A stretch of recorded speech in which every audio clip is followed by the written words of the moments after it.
Amados, nessa manhã, ao falar sobre esse tema, nós acreditamos que cada um de nós somos por Deus preparados para compreendermos que a morte, mesmo que sendo inevitável, mesmo sendo universal, é uma tragédia a qual ela vai, na verdade, causar um impacto muito grande, mas também irá nos transportar para um estado de completa felicidade, porque nós acreditamos que após a morte o crente estará na eternidade com Deus. Isso certamente já coopera, contribui diretamente para que as nossas lágrimas sejam pelo próprio Deus enxutas, ainda no tempo presente, mas vislumbrando a esperança do futuro. A Bíblia também fala, irmãos, que assim como a questão da morte gera para nós essa expectativa de estarmos para sempre com o Senhor, diz também que os incrédulos, aqueles que rejeitaram a Cristo, passarão também por essa mesma situação, porém para eles será uma separação definitiva, não só dos seus entes queridos, mas também de Deus.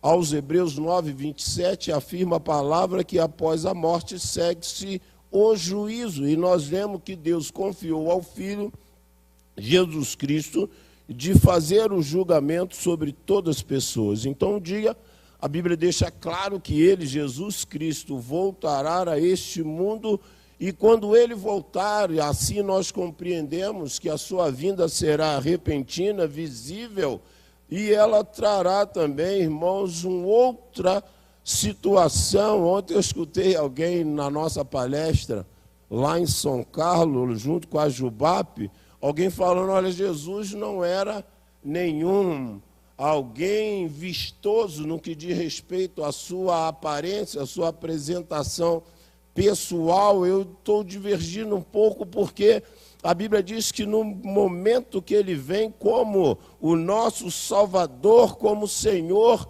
ele não tinha beleza, não tinha formosura, mas quando ele vier, agora ele virá como rei, com poder e grande glória, ladeado pelos anjos, que anunciarão através do toque da trombeta essa vinda gloriosa do Senhor como rei. Então, o nosso Deus, ele vai exceder a tudo e a todos em beleza, em formosura, em poder, em majestade e em glória. Por isso nós entendemos que aquele que veio como servo sofredor, escrito por Isaías, ratificado lá em Marcos, quando diz que não veio para ser servido, mas sim para servir e dar a sua vida por resgate de muito. A Bíblia mostra, irmãos, que os mortos em Cristo, um dia eles ressuscitarão.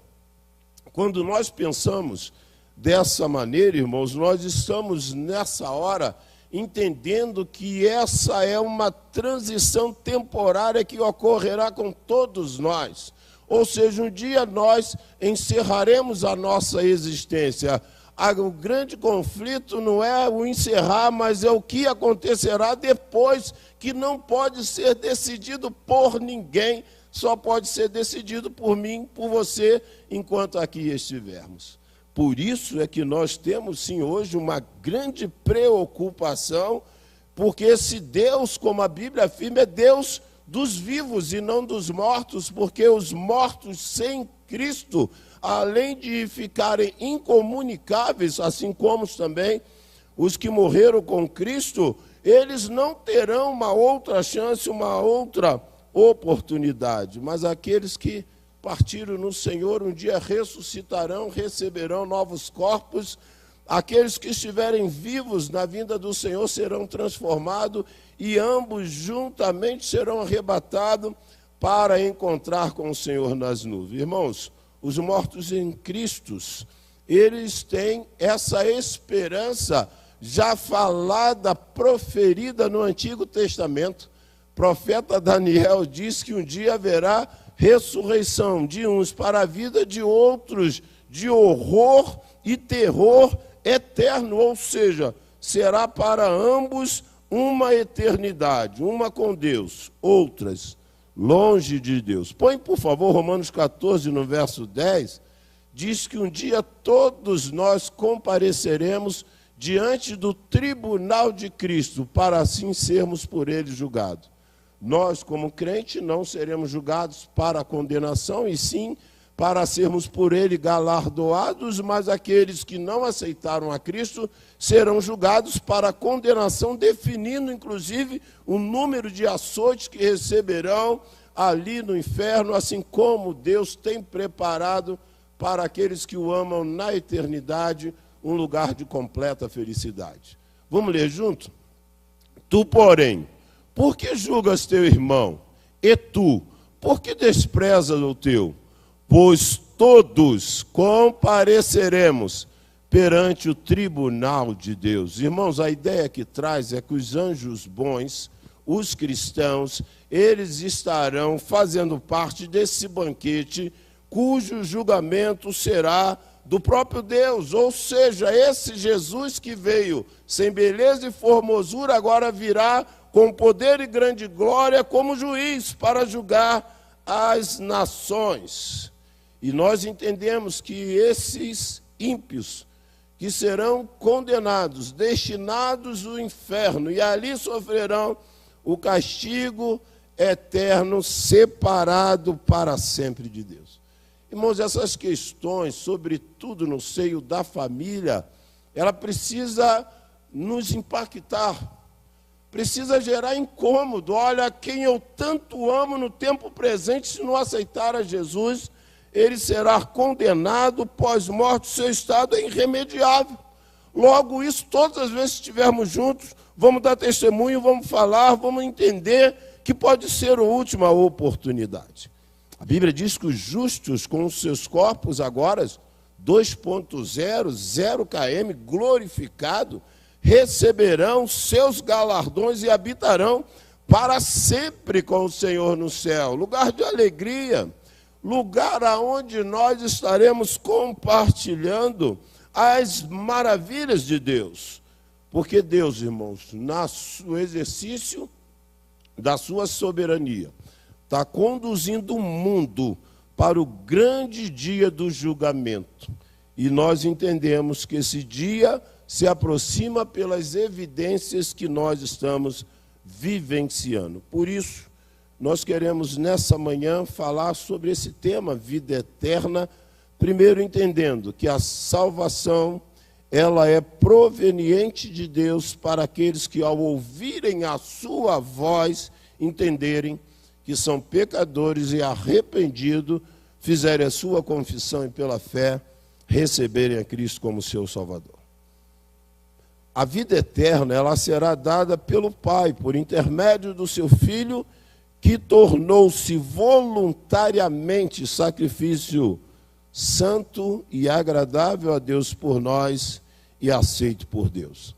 O paralelo com essas expectativas sobre a vida eterna, irmãos, que Jesus Cristo foi o único sacrifício aceito por Deus, ainda que haja na Bíblia uma tipologia dessa primeira aparição, ou se não, dessa primeira demonstração de como esse fato aconteceria. Gênesis 22 fala que Abraão vai levar para o sacrifício seu próprio filho, e Deus vai prover para si um cordeiro que vai substituir a Isaac. E esse sacrifício não foi aceito por Deus no que diz respeito a Abraão entregando seu filho, mas é uma tipologia de Deus entregando Jesus Cristo, que foi enviado pelo Senhor para fazer a vontade do Pai. Logo, nós temos a compreensão de que tudo aquilo que era necessário para termos a vida eterna já foi consumado. Quando o filho diz ao Pai, está consumado, ele está dizendo, a obra que o Senhor me confiou para eu realizar, eu a estou concluindo. E a partir disso ele é assunto aos céus, e hoje à destra de Deus intercede por nós. É aquele que está aguardando com grande expectativa o dia do retorno, mas também manifestando a sua longanimidade, dando oportunidade para que outros sejam salvos. Segunda coisa, irmãos, a vida eterna é concedida pelo Pai àqueles que em vida ouvem a mensagem do Filho, que nos outorgou, que nos concedeu a salvação e que nos livrou da condenação eterna. Quando nós observamos isso, irmãos, a Bíblia diz que um dia todos ouvirão a voz de Deus e sairão do sepulcro. Quando a Bíblia aborda todos, ela está inserindo os salvos e os ímpios, os crentes e os não crentes. Só que, quando ambos serão ressuscitados, quando ambos passarão pela ressurreição, uns para a ressurreição da vida e outros para a ressurreição da morte. Aí a Bíblia diz, a vida que Ele está nos concedendo, ela foi dada àqueles que ouviram a sua voz. Coisa marcante, irmãos, porque quem é de Deus, ouve a voz de Deus, obedece a voz de Deus, entendem a voz de Deus. É uma voz clara, objetiva, extraída das Escrituras Sagradas. Entendemos aqui, irmãos, que Deus está dioturnamente, continuamente chamando aqueles que Ele entregou a sua vida e deseja outorgar a salvação. Quem são esses?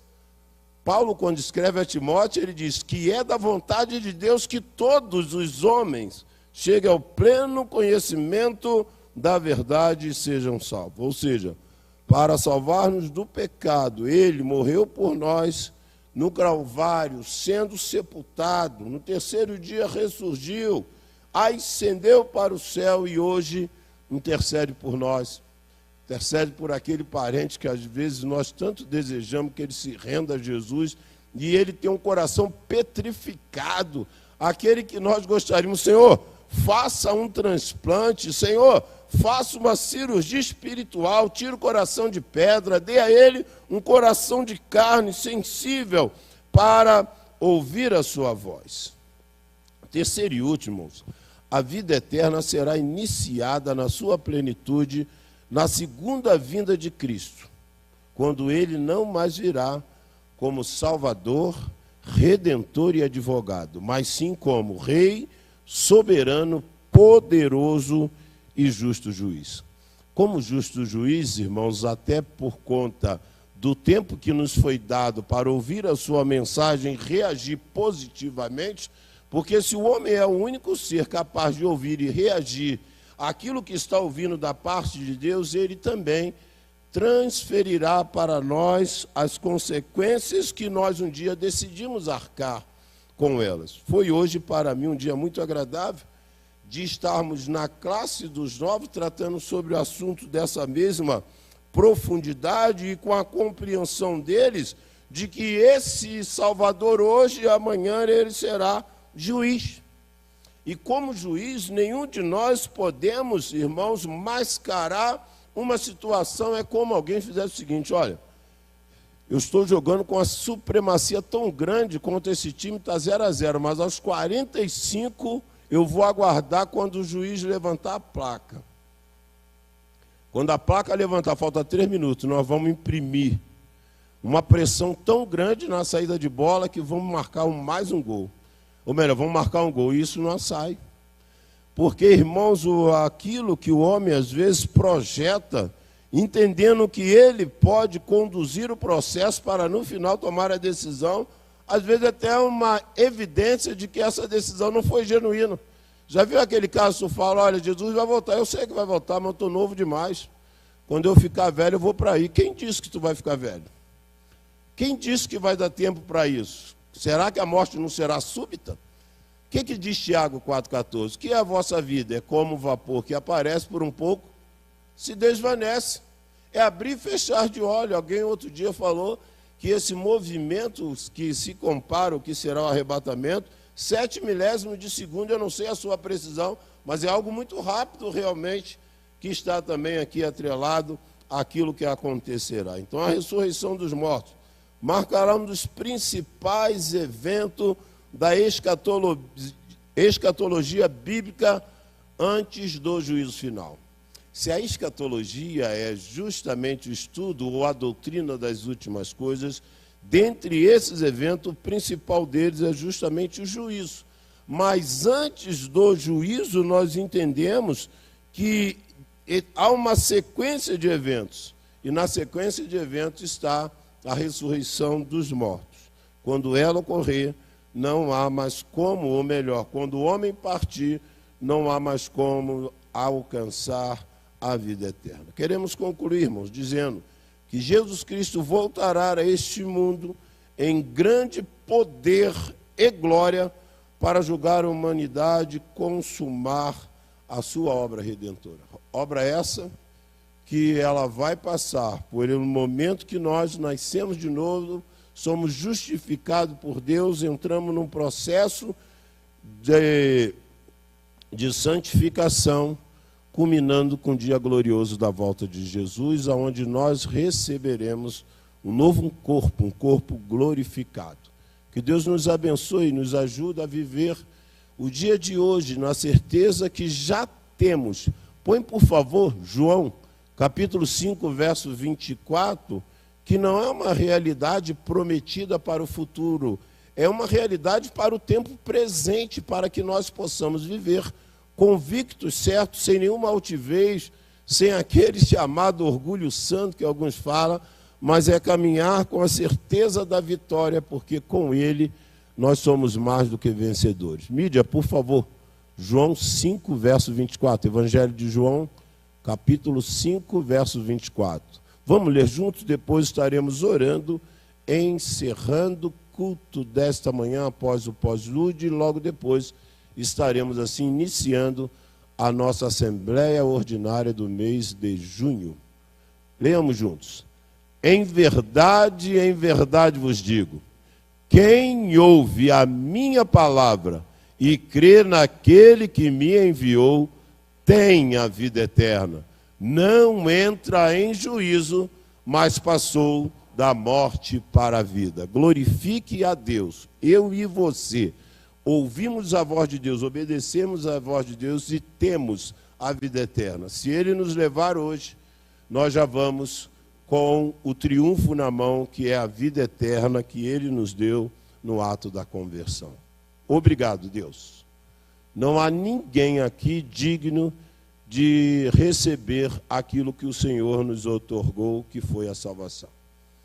A salvação, ó Deus, não é uma ação meritória dos homens, mas sim a manifestação plena da graça de Deus. Que diante de homens indignos, ó Pai, que eram inclusive postos como pessoas merecedoras de condenação, o Senhor, por manifestar o seu grandioso amor e dar prova que o Senhor tem como essência, ó Deus, aquilo que nós mais precisamos, o Senhor enviou o seu Filho Jesus Cristo para morrer em nosso lugar. Obrigado, ó Deus, porque um dia o Espírito Santo nos convenceu e nós entendemos, ó Pai, que era irresistível esse chamado, porque nós entendemos como apóstolo Pedro, para onde iremos nós? Só tu tens a palavra de vida eterna. E essa palavra que nos alcançou, que perdura em nossos corações, seja arraigada cada dia mais pelo Espírito Santo de Deus que habita em nossos corações. Pai, que o Senhor também nos ajude a continuarmos orando para a salvação dos perdidos, que nós possamos continuar testemunhando de Cristo Jesus, trazendo em nossas vidas aquilo que Ele fez, que transformou e que pode também contribuir para que outros creiam no Senhor. Tudo isso nós pedimos e desde já te agradecemos, em nome de Jesus. Amém.